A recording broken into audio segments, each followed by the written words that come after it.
All right, if you have 505, you please stand. I'll open in a word of prayer.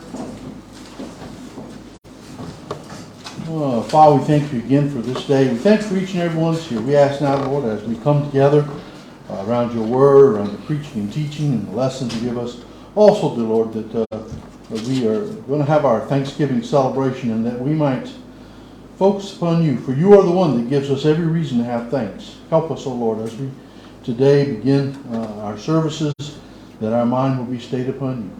We love you and we trust you. In Jesus' name, amen. All right, 505, how great thou art.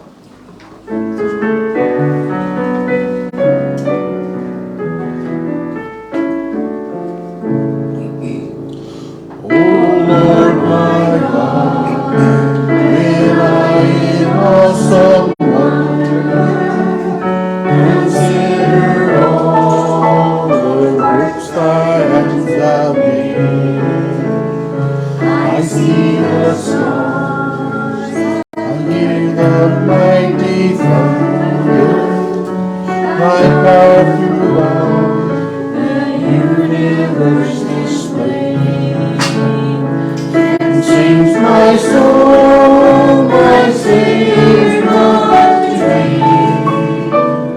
How great thou art, how great thou art, then sings my soul, my Savior to thee.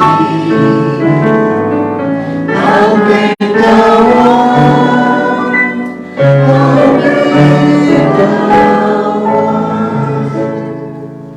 When through the woods and forest glades I wander, and hear the birds sing sweetly in the trees, when I look down from lofty mountain grandeur, and hear the brook, and feel the gentle breeze, then sings my soul, my Savior unto thee. How great thou art, how great thou art, then sings my soul, my Savior unto thee. How great thou art, how great thou art. And when I think that God his Son not sparing sent him to die, I scarce can take it in, that on the cross my burden gladly bearing, he bled and died to take away my sin. And sings my soul, my Savior unto thee. How great thou art, how great thou art, then sings my soul, my Savior unto thee. How great thou art, how great thou art. When Christ shall come with shout of acclamation, and take me home, what joy shall fill my heart. Then I shall bow in humble adoration, and God proclaim, my God, how great thou art. Then sings my soul, my Savior unto thee. How great thou art, how great thou art,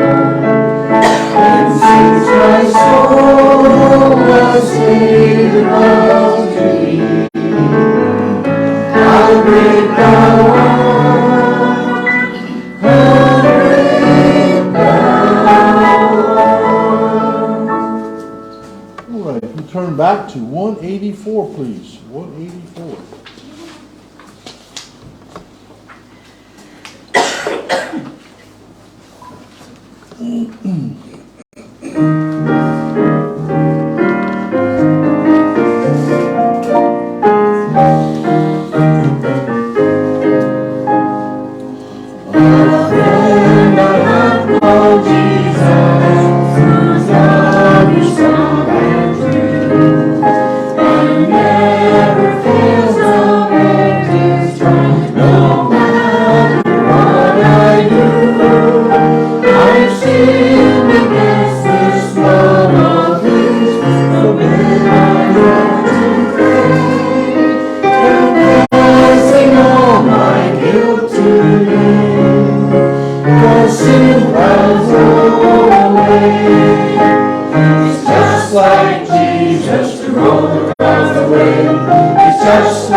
Officially retired. Is that official, unofficial, official, or? Not sure yet. Time will tell, yeah. Yeah, I understand that one entirely. Does that mean really tired? Is that what I mean? You're really tired now? I can understand that too. All right, Judges 12. It's kind of hard to get used to saying Judges chapter 11 so long. I guess I'll get used to, well, maybe not. 12 was a little shorter. We had just begun, we'd gotten down into 1 a little bit, and as we were speaking, talking about those people that try us, people that cause tribulations and fiery trials times in our life. I talked about how God can actually use that to help us. I think in my life, let me use a pastor's life. We were talking one time, and it was just not me, it was a group of people. But he made mention that he had a deep, he said, he was a young pastor, it was his first church, I believe, and he said, that he suggested they do in the church, this deacon went against him.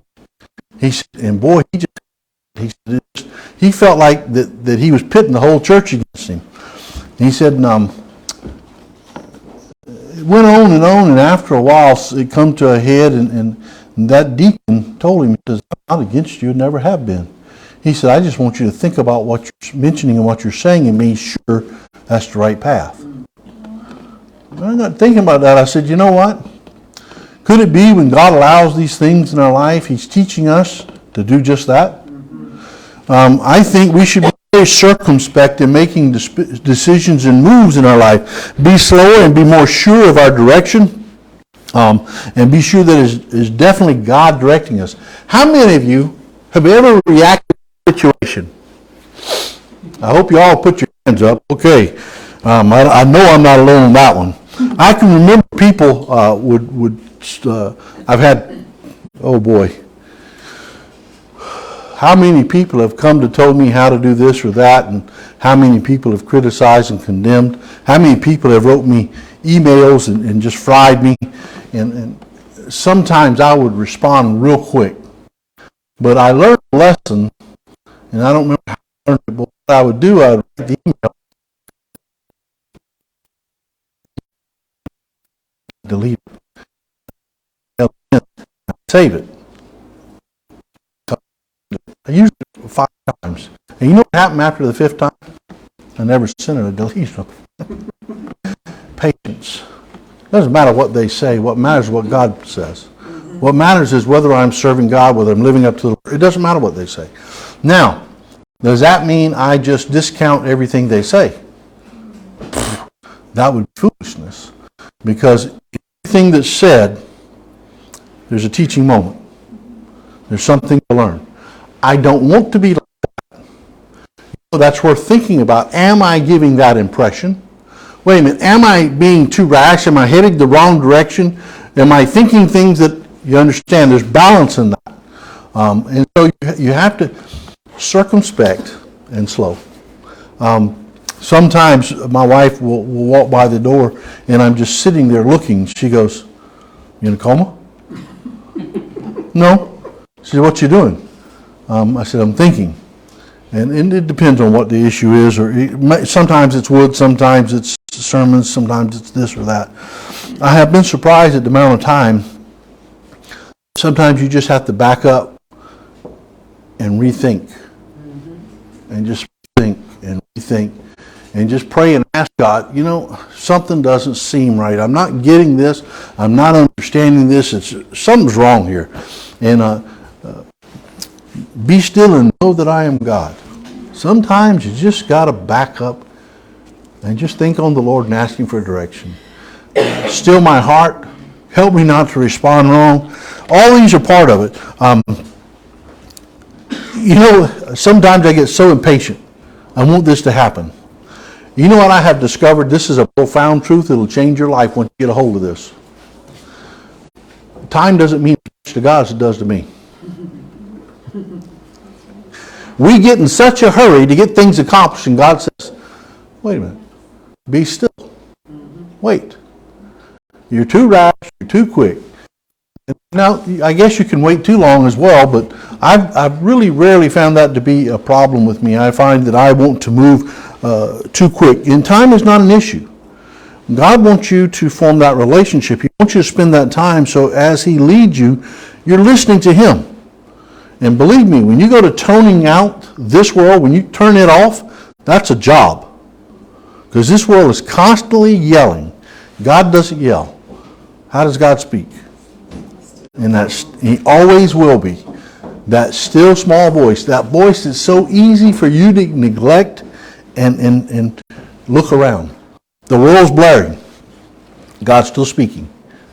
Right there at the heart. And all you got to do is stop and listen.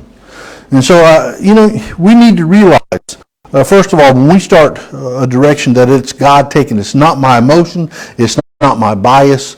It's not all these things. It's God.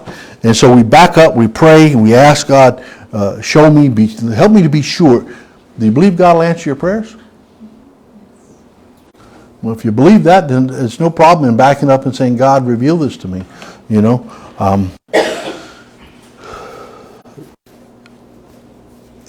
Sometimes it's difficult because you have other people pressuring you to make decisions. How do you deal with that? Well, let me restate this. If you're in a situation when you have to make an instantaneous decision, what's the basis for making that decision?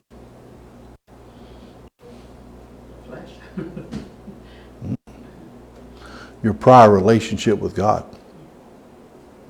If you haven't had a good relationship up until that point, it may very well be the flesh.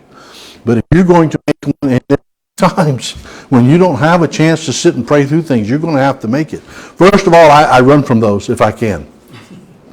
Right now, we have this deal for you. If you spend $9.99 today, you'll get, not interested, Your computer, you get these on the internet, come an email, your computer's been hacked, you need to call us, you need to tap on this right now. Click, delete. I'm not interested in that. How many times have somebody called computer software, antivirus and all? I love what my mother-in-law said. She said, but I don't even have a computer. She listened to a spiel because she was enjoying it, I think. But anyway. Okay. I want to ask you this. Let me just read what I wrote here. We each need to realize the direction God is taking us, maybe making way for somebody else to have it easier. For the purpose of the vision of God that He's given us, it may be that He's, and I look at this as this church here, I got a vision of 200 people. I got a vision of our own building. That's what God has given me. I believe that. I believe that we're going to send missionaries all around the world. The only question I have, will I be here? That's it. And so when we realize that God's given us a vision, we also have to realize He may use another to complete that vision. The question you need to ask yourself is, are you content to be the stepping stone? The world will tell you that's a bad thing. I say it's a good thing if you're stepping in the right direction. If you're the step that leads to the throne of God, you understand. And so I look at this. I don't have any issue with being a stepping stone. I don't have any issue with being one that God uses for another to complete. Some reaped, but others sowed. So we have to understand that. But let me get back onto boy, I just went off into, that was the introduction, by the way. So the tribe of Ephraim here asks a few questions. And it says, the men of Ephraim gathered themselves together and went northward and said unto Jephthah, wherefore? Wherefore passed thou over to fight against the children of Ammon, and did not call us to go with thee, and we will burn thine house upon thee with fire. He said, wherefore, for what reason have you done this? You've passed over to fight. Do you think the people of Ephraim were ignorant to the problem with the children of Ammon?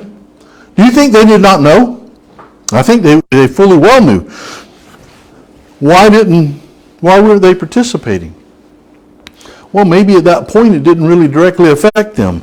I really don't know, but I kind of feel like they didn't want involvement. They're like, don't upset the cart. Oh, be careful. Don't you do that. You mess everything up. Did Jephthah have a reason to fight? Yes, he did. Did the other tribe, should they have joined in? I say, if it's like different churches, should we not all be fighting for the glory of God? Should we not all be fighting for the souls of men? Is that not by which we fight for God's glory and the souls of men? And so I think that is the how we go about it. the paths we take. Some people are evangelists.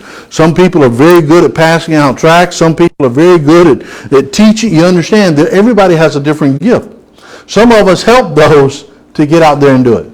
We give missionaries funds. We give them money to send them on their way that they might reach other people. So there's all sorts of things. Jephthah did have a reason. Now here's the next question. Had the men of Gilead come to Ephraim for help? Had they? Yes, they did. They had come. And could Ephraim been involved in helping the men of Gilead before it came to this point? Yes, they could have. So now we're still back to asking, why weren't they involved? What was the problem? Well, this tribe is not known for being involved. This tribe is actually known for being critical, if you would.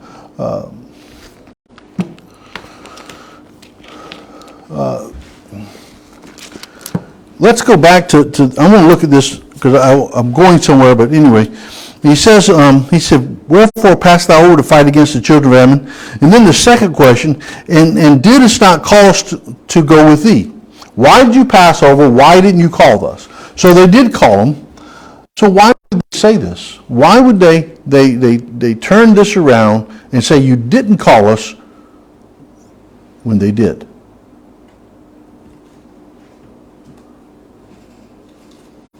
My Bible here says that they were jealous. I agree. I fully agree they were jealous. But is that the whole problem? I think it actually goes a little deeper than that. And this is going to be my opinion, of course, but this is what I think. I do believe, first of all, it was jealousy, but it was also an attempt to save face. They hadn't gone. They hadn't been able to be involved in this victory. They should have been. They were part of Israel, were they not? Should they have not participated? Should they have not acted like a brother? Yeah, they should have.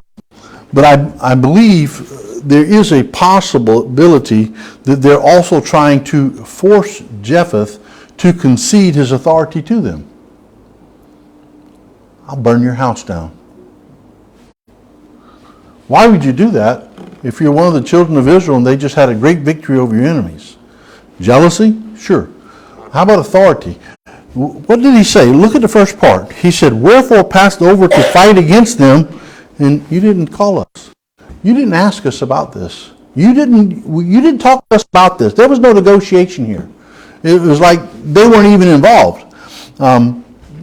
I do look at this as there's a principle of authority, and in my opinion, if you have authority over people or a place or whatever it is, I think you're responsible for its welfare or their welfare.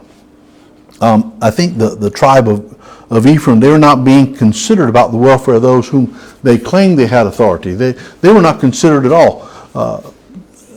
Jephthah helped himself well. I mean, he went and he said, okay, I'll do it. And if you read the next verse, he said he did it by his own hands. It was the next verse? No, third verse. He said he gathered himself together and he put his life at risk.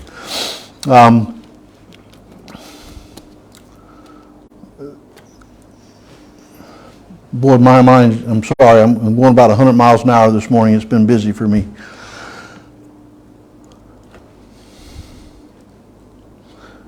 The idea I'm getting here is Ephraim now, because of all that's happened, they're wanting to punish him for what he's done. Go ahead. Well, in verse 2, it seems like he did call them. Oh, he did? Yeah. Oh, he did. So maybe it was the timing. Could have been.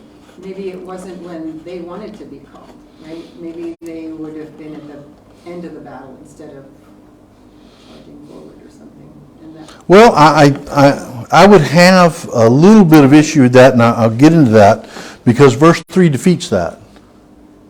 Okay? But it's a good observation. They're telling him that the punishment now is going to be death. He will burn your house. We don't recognize your authority. We don't recognize what you've done. You shouldn't have done this, so now we're going to punish you. What did they expect when they went to him and they confronted him like this? You understand, in my view, in my personal opinion, everything I see here says they're at fault. And everything I see here says that he's following God. He's trusting in God. And so when I see that, what did they expect? What did they expect to happen when they come to him and told him, why did you do this?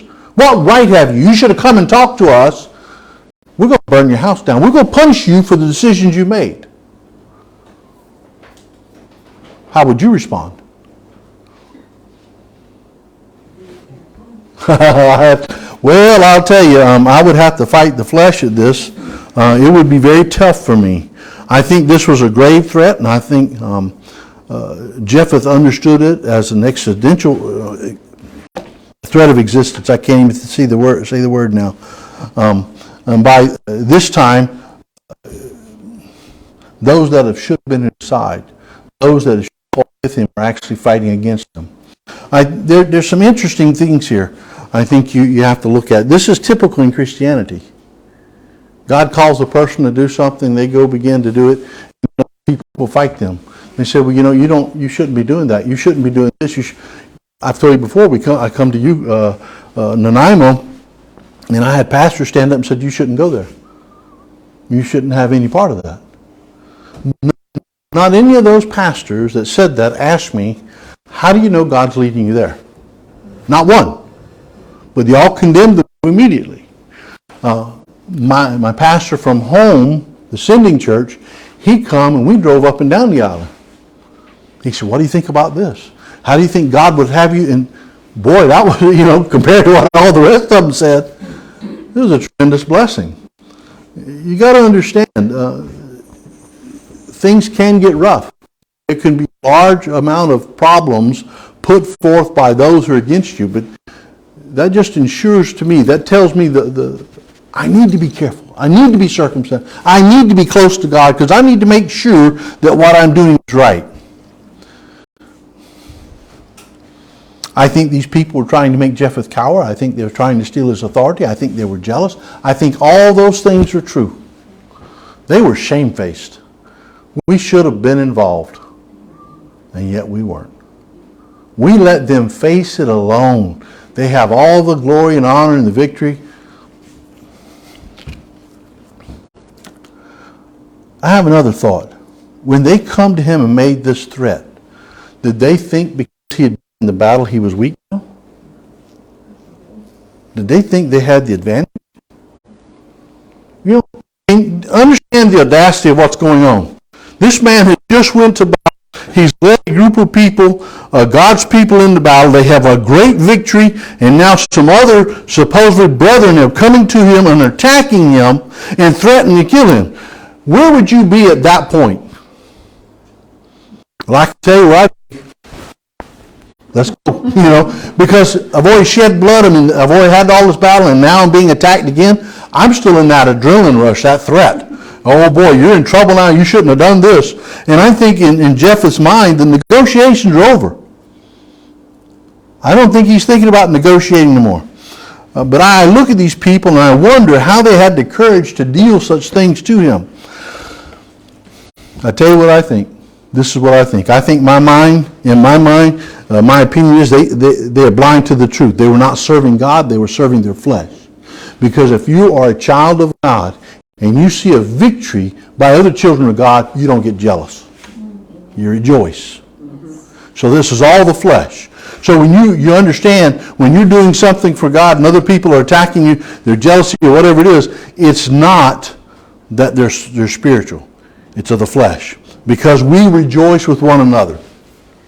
You learn to every step that is made toward God, everything that is made in righteousness, learn to rejoice no matter how little or how big. Rejoice because God. Some God will use to great, and some they will not be used that great. And it's just, the whole question is not the greatness of the usage, but the willing to be used. I think we look at the outcome, and that's a worldly philosophy. Oh, they won thousands and thousands and thousands to the Lord. Wait a minute. Is it just not as important for the one who was obedient and led one? If you know, let me contend for Spurgeon. One man. Spurgeon to the Lord. That one soul. And I don't know how many others, but that's all we know of. And look at how many Spurgeon won. Look at how God has used him. And so you have to understand that. Just being obedient. These people were blind to the truth because they were following the flesh. Sin will always blind you to the truth. Always. Now, what's the other issue we see? What brings forth jealousy?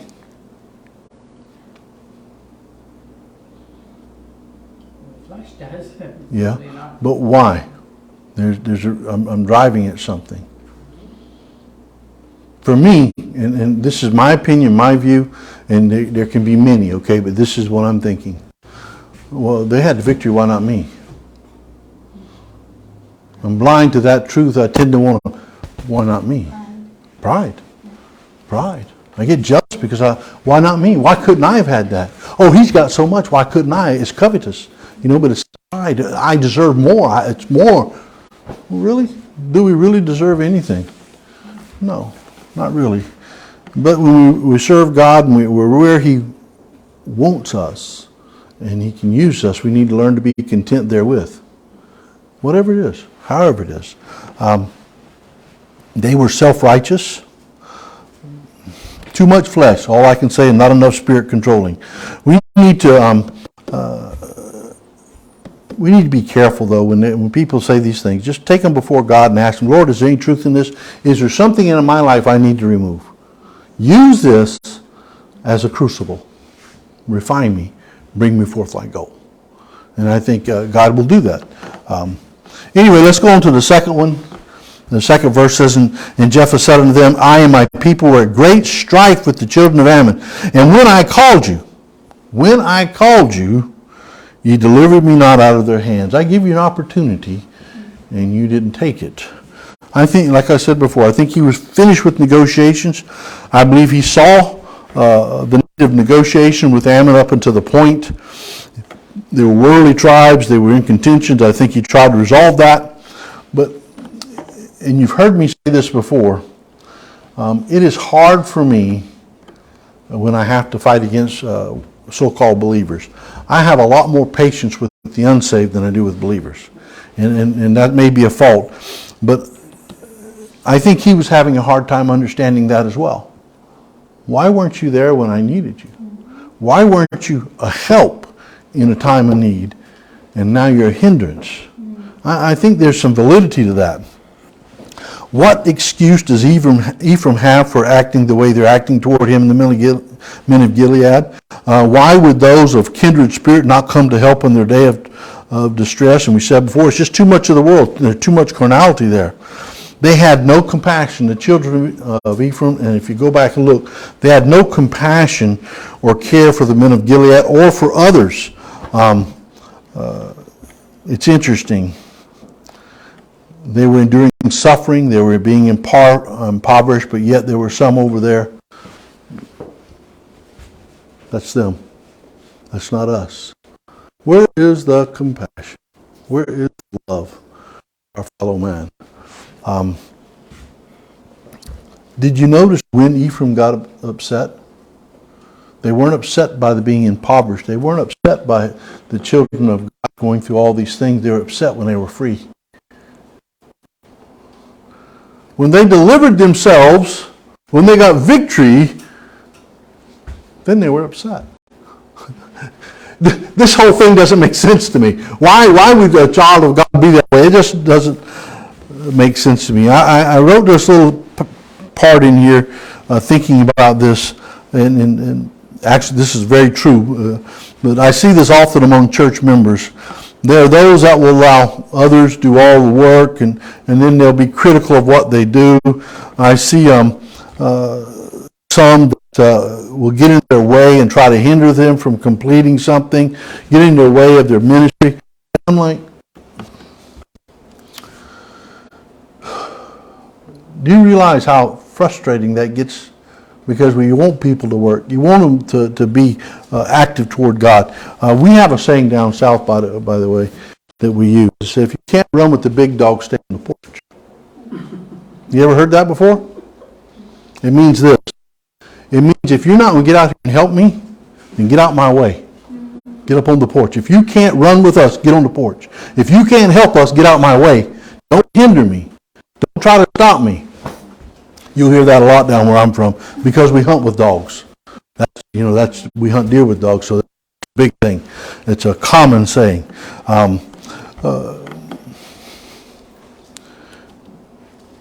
Anyway, I don't want to get any further than that, but he said this. He said, Jephtha, I and my people were in great strife with the children of Ammon. We were having a tremendous dispute. He uses the wording of countrymen when he says here, he says, I and my people, I and my compatriots, I and my countrymen. Would not those he was talking to also be considered compatriots or countrymen? Or is there not a relationship in there? But he's even thinking on a national level, if you would, or could be used as a national level. I and my people. It seems to me like he's telling you you're really not acting like my people, are you? There seems to be a little problem here. I had to make sure I wasn't going over. Got a little scare. Anyway, I think in my mind at this point, I can I'm trying to put myself in his situation. If it was me and this happened, even if it was in my family, I would be drawing lines. I mean, I would you're on that side and I'm on this side. I mean, I'm drawing, this is it. You're not coming any further and this is it. I'm going to call you out. I'm going to tell you what I think right now, and I'm going to bring it out. He says, I was protecting my family.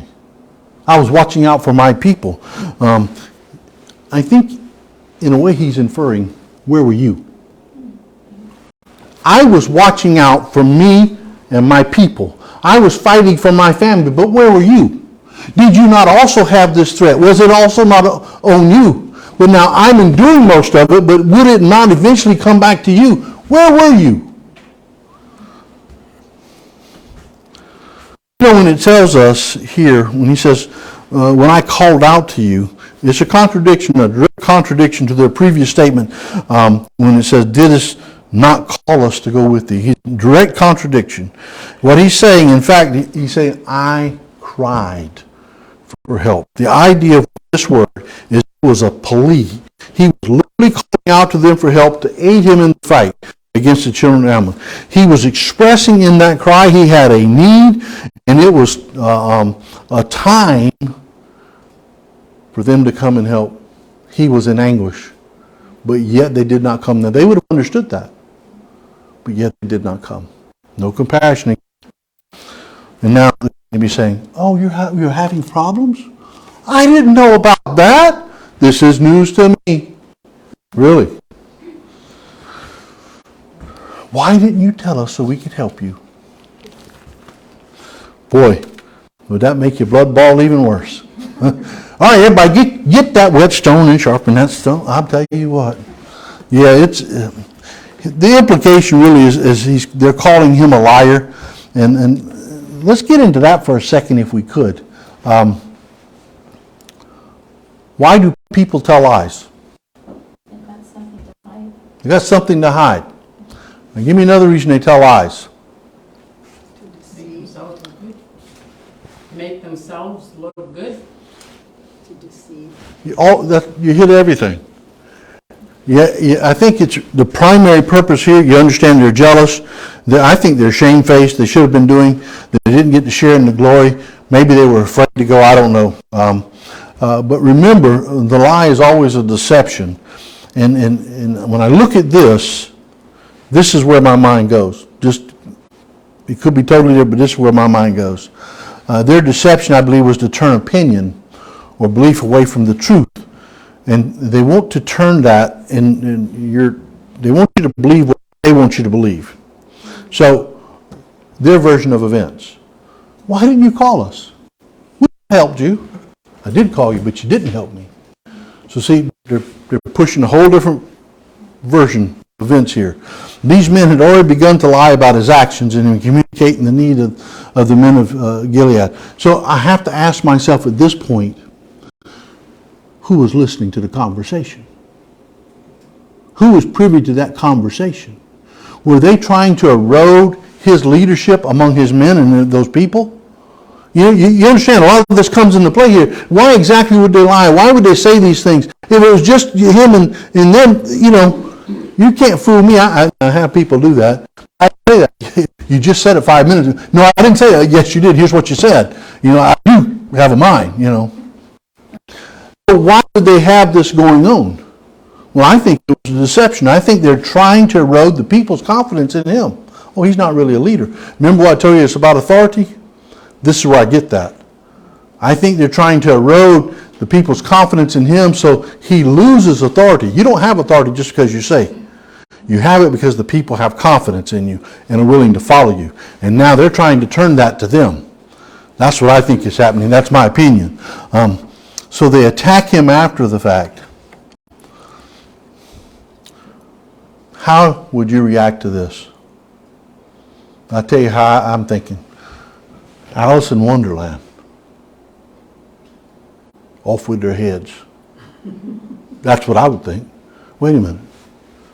Man, everything we've done is for the benefit of Israel. Everything we've done is to protect your family and ours. Especially ours right at this point. Now you're saying this? I got no patience for you. And I think all the men with him would have understood that. You were my brothers. You allowed us to fall into this situation. Now you're going to persecute, distress us, and threaten our lives like our enemy just did? Ooh. Who's the bigger threat? Remember what I tell you? Bigger threat's always from within, not without. How discouraging could this have been? How trying this could have been. Just a very difficult situation. They showed up angry and threatening them with death. Their own people. Now, I want to go and ask one more question. And from a different perspective, but it's the same question. Why?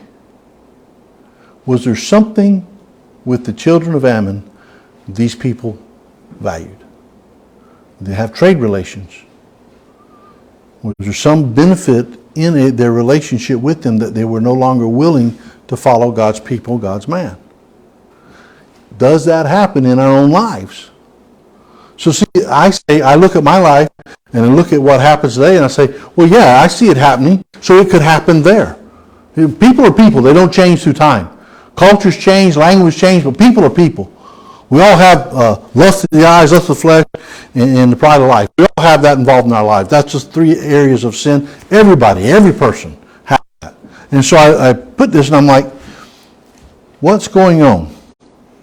That they would willing, so you understand to me, in my mind, they're angry that the Ammonites were defeated.